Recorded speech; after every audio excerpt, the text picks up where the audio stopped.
No one noticed the falling twins. Just the black waitress who saved them without knowing their father is a billionaire. The rooftop terrace of the Asteria floated above the city like a white ship sailing through a sea of glass and steel. 64 floors up, the skyline stretched forever under a hard, mercilessly blue sky. It was a place where fortunes were made and deals were sealed, a sanctuary for the city's elite. Tables were draped in crisp white linen. Guests, a constellation of power and privilege, raised their glasses in toasts that echoed with the clinking of expensive crystal and the low murmur of self-importance. No one looked at the rail. Why would they? It was a perimeter, a boundary, a detail of the architecture they had paid to be above. But two little boys did. Twins. They were white, 5 years old at most, matched down to the last detail. Teal vests, crisp white shirts, navy shorts, white socks, and tiny black shoes that looked too formal for their small feet. They chased a napkin that a sudden breeze had stolen, its white square a fleeting, teasing ghost. They giggled as it skittered toward the terrace edge, its every flutter promising freedom. Their father, Edward Langford, was deep in a conversation that was about money, influence, and the sheer audacity of his latest venture. He gestured with a glass of champagne, his focus locked on the man across from him. The nanny, hired to be their shadow, stared at her phone, lost in a digital world far away from the physical one. Both adults smiled and turned back to their conversations and toasts, a silent, mutual understanding that the other was watching the boys. But no one was. Everyone assumed someone else was. Nia Campbell was. She was the black waitress in a bright red uniform with a starched white apron and a small, neat headpiece. She was a figure of motion and purpose, a quiet current flowing against the loud, still backdrop of wealth. Her yellow cleaning gloves, pulled up to her elbows, were a flash of color against the elegant white stone. She wasn't new to this place. She knew the rhythm of the room, the cadence of the conversations, the exact weight of a bussing tub filled with half-eaten food and empty glasses. Her eyes flicked across the space, a professional habit, not panic, until the wind, a playful conspirator, lifted the napkin over the rail. The boys reached for it together, a mirror image of innocent desire. One swung a leg onto the lower bar. The other copied him, a natural echo. From most tables, the rail looked solid, an unbreachable wall. But from her vantage point, Nia saw the narrow maintenance lip just outside it, a deceptive ledge that fooled the eye. Some guests, noticing the boys, smiled, assuming they were just pretending to climb. They saw a game. Nia saw an error. She set the tub down with a soft thud. "Boys, step back," she called, her voice clear and firm, carrying the weight of authority and concern. But the wind, as if on cue, gusted again. The napkin fluttered out into the open blue, a final, irresistible invitation. Both boys, small bodies fueled by a child's unstoppable momentum, lunged. They slid through the gap, a sudden, horrifying disappearance. They were no longer on the terrace. Their small hands, a desperate grip of polished metal, were all that held them to the world they knew. 64 stories of air opened beneath them. The city, so grand and powerful from above, was now a dizzying, terrifying chasm. Streets looked like gray threads, cars like scattered seeds. A hush fell over the terrace, a collective inhalation of shock. Then it was broken by screams, the high, panicked cries of mothers, the sharp shouts of men. Chairs scraped back. Phones came up, but no one ran. No one reached for the rail. They were paralyzed by the spectacle of it, by the horrifying beauty of a tragedy in the making. Nia ran. She didn't think. She moved. Her mind was an empty, white canvas, and her body was a brush of pure instinct. She cleared a chair with a single stride, her red uniform a blur. She planted one heel on the base of the rail and leaned out, a human counterweight against a force of nature. The wind roared in her ears, a violent, invisible hand trying to push her back. Her apron snapped tight against her stomach, the sound a small pop in the immense emptiness. "Hold on. Don't look down," she said, her voice steady because it had to be, a small anchor of calm in a storm of chaos. Her yellow gloves, A jarring splash of practicality flashed as she stretched. The rubber tugged, a friction she could feel all the way up her arms. The blue sponge pads she had been using to clean bit into her palms. One boy's fingers were already peeling away, his small hand losing its battle with gravity. She grabbed his wrist, her grip a vice. The second boy's grip slipped the very same instant. She lunged farther, a reckless, desperate ballet. Half of her shoe was on the steel rail, the other half on nothing but air. And she caught him, too. Both boys were dangling now, their small bodies suspended by her grip alone. Their mouths were wide with screams, their feet bicycling at nothing, a silent pedaling of terror. For a single, eternal breath, the city held them by her grip. "Pull them!" someone shouted. A command that was both obvious and impossible. "Wait for security!" another yelled, a voice of misplaced order. A third person began to pray, their words a frantic, useless whisper. Nia kept her eyes forward, on the vast, empty horizon, away from the terrifying drop below. She thought of her little brother, not so long ago, learning to cross a busy street. Her mother's voice, a memory as clear as the blue sky, echoed in her mind. "Hold tight. Don't let go." She locked her wrists, letting the pain travel up her arms instead of through her fingers, absorbing the weight of two small lives. "I've got you," she told the left twin, her voice a soothing lie. "You're okay," she told the right. She meant it until her muscles trembled and didn't. Her body, trained for a job that required silent strength and invisible labor, was now on full public display, tested to its very limit. She braced her hip against the rail, edged her weight inward, and lifted an inch. They rose an inch. A waiter, his tray of glasses forgotten, stepped forward, his face a mask of concern, then froze, a statue of good intentions. The smooth jazz music that had been playing stopped, the silence more deafening than the screams. The only rhythm was her breath, a low, focused hum. She lifted another inch. Their knees bumped the bar, a small victory. The right twin's shoe slipped. She tightened her grip, a fierce correction. "Look at me," she said. Big, tear-filled eyes found her face and held, locking onto her like a lifeline. She smiled, a small, genuine curve of her lips, because she knew that courage is contagious. She pulled again. Finally, hands touched her back, a solid presence of support.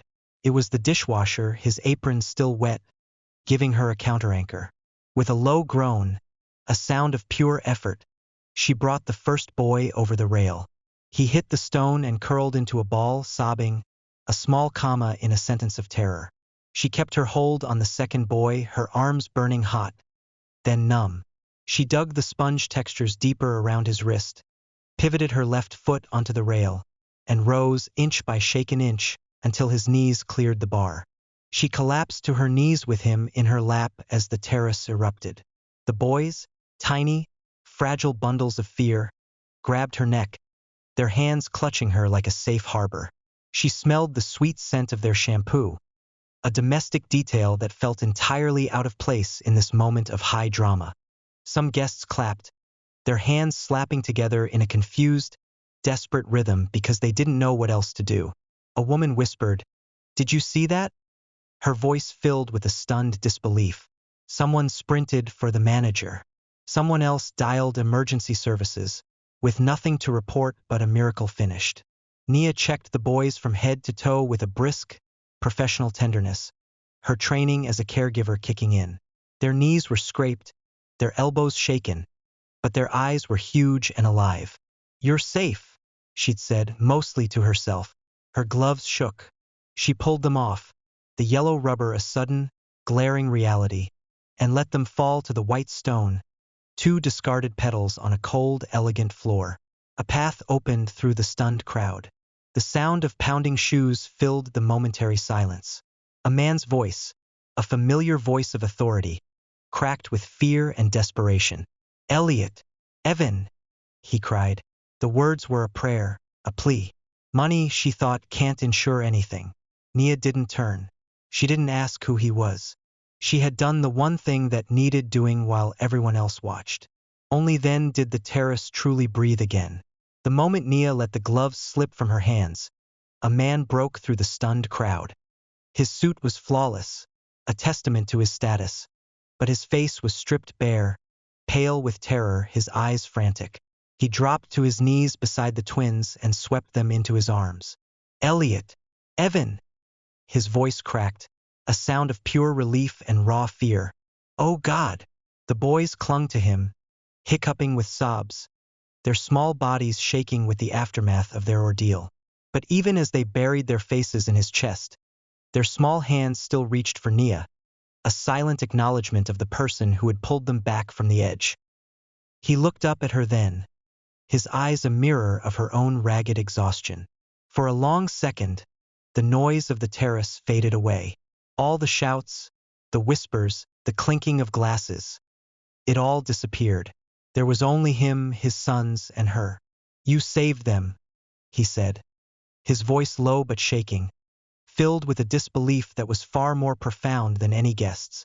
You pulled them back. Nia stood there, her breath still ragged, the ghost of their small wrists lingering in the muscles of her arms. She nodded once, unsure what to say. She hadn't done it for thanks. She hadn't thought at all. She had just moved. Behind them, the guests began speaking again, the volume slowly rising. Some were still murmuring in disbelief, their voices soft and hushed. Others, invigorated by the drama, replayed what they had seen, gesturing toward the railing as if it were now a sacred monument, a part of an incredible story they couldn't quite believe had happened in front of them. The father, Edward Langford, rose, keeping a protective hand on each boy's shoulder, a gesture that was both a shield and a claim. He looked at Nia, his gaze taking in her red uniform, her tired eyes, her quiet strength. Do you know who I am? He asked, his voice now a low rumble of command and curiosity. Nia shrugged, the motion of her shoulders a simple act of dismissal. Does it matter? He gave a short, almost humorless laugh, a sound of profound surprise. It does. It matters more now than it ever has. I'm Edward Langford. These are my sons, Elliot and Evan. His gaze softened, the veneer of power melting away to reveal a father's gratitude. And you've given me back more than I can ever repay. Security arrived minutes later, breathless and wide-eyed, their uniforms a stark contrast to Nia's simple one. They questioned Nia briefly, their words formal and by the book, then began reviewing the building's camera footage. The manager, a man of precise rules and calculated profit, hovered nearby, his face a battleground of conflicting emotions. He was torn between reprimanding her for the broken service protocol and recognizing that her actions had just prevented a tragedy that would have haunted the restaurant forever. Edward kept close to his boys, a silent, powerful guardian.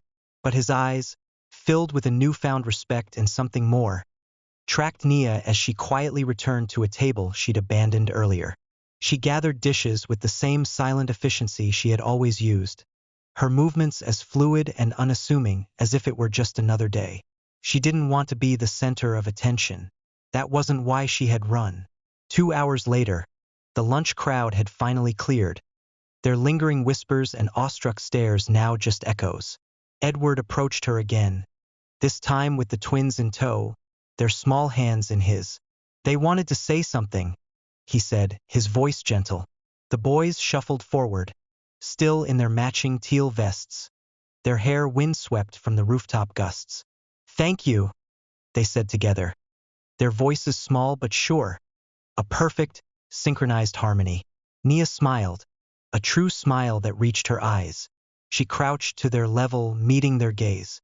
You're welcome, but promise me you'll be careful near edges. No more peeking over, okay? They nodded solemnly, their heads bobbing in unison. Edward pulled a simple, white envelope from the inside pocket of his jacket and tried to hand it to her. She frowned, shaking her head. That's not necessary. It is, he said firmly, his eyes holding hers. This isn't payment. It's gratitude. And inside you'll find a phone number. If you ever need anything at all, you call me. She hesitated, her pride warring with his sincerity. Then, she took it, the envelope a thin, light thing that felt impossibly heavy in her hand. That night, the video surfaced. One of the guests, a silent observer with a phone in hand, had filmed everything. The two boys climbing the rail, the sudden, horrifying slip, and the red-uniformed waitress lunging forward. The impossible moment when she held both over 60 stories of empty air. It spread like wildfire, a digital testament to a human miracle. The caption read, "Hero Waitress Saves Twins from Fall." Comments flooded in, a tidal wave of awe and praise. People called her fearless. Others said she should be given a medal. Parents across the city shared the video with captions like, "Every second counts," and "Angels walk among us." Within a day, reporters were calling the Asteria, asking for interviews, for a glimpse of the woman who had become a legend. Nia declined them all. She didn't want the spotlight. She wanted to go back to work, to make her rent, to check on her mother and her brother, the family she had held so tightly in her mind while holding on to those two boys. But Edward Langford had other plans. A week later, he arrived at the Asteria unannounced. This time, he wasn't in his tailored suit, but in casual clothes, a different man from the one she had met on the roof. The twins were beside him again, their small hands a reminder of everything that had happened. He waited patiently until Nia was on break, then asked her to join them at a quiet corner table. "I've been thinking about that day," he began, his voice low and serious. "I've been thinking about how in a room full of people, including me, you were the only one who moved." Nia shook her head, a familiar, humble gesture. "Anyone would have." "No," he said gently but firmly, his eyes fixed on hers. "They didn't. You did. And because of that, my sons are here." He laid a key card on the table, a small, black rectangle. "That's the key to an apartment. A new apartment, fully furnished, in a building I own. No rent, no bills. Just a safe place for you and your family. For as long as you need it." Nia stared at the key card, her hands shaking again, but this time not from fear, but from a different kind of shock. She looked at the boys, their bright, curious eyes, and then at their father, whose gratitude was more powerful than any money could ever be. "And there's something else," he said, his voice dropping to a whisper. "The nanny, she's no longer with us. The boys, they've been asking for you." Nia didn't know what to say. She looked at the key card, the faces of the two boys, and the man who had seen her for who she was, not just a waitress in a red uniform. She had gone to work that day, expecting nothing more than the normal grind. She had left with a new life, a new family, and a new purpose. She finally picked up the key card, her fingers tracing its smooth surface. "Okay," she said, her voice barely a whisper. "Okay." If you enjoy the story, please give this video a thumbs up and subscribe for more stories that remind us of the heroes among us. Nia's story is a powerful reminder that an act of kindness can change a life forever. We want to hear from you. Have you ever witnessed or been part of a small act of kindness that had a huge impact? Share your story in the comments below. We love hearing from all of you. Until next time, stay kind and keep an eye out for the heroes in your world.